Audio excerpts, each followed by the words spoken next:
Благодарам на прашањето. Па за хаосот за Скопје најголема вина дефинитивно имаат Мицкоски и ДПМН, заедно со градоначалничката која што тие ја промовира како најголема и најспособна менаџерка. Скопјани се жртви дефинитивно на нивната неспособност и меѓусебни пресметки.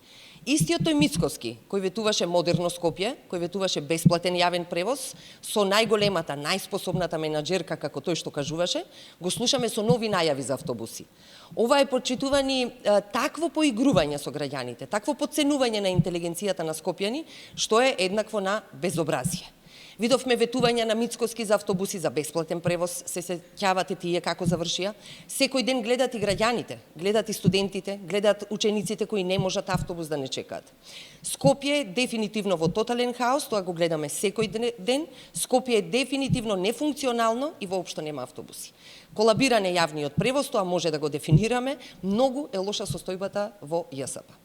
Тоа може да заклучиме и дека е учинокот на Мицкоски во Скопје и неговите ветувања на изборите, кои скопјани многу добро ги паметат.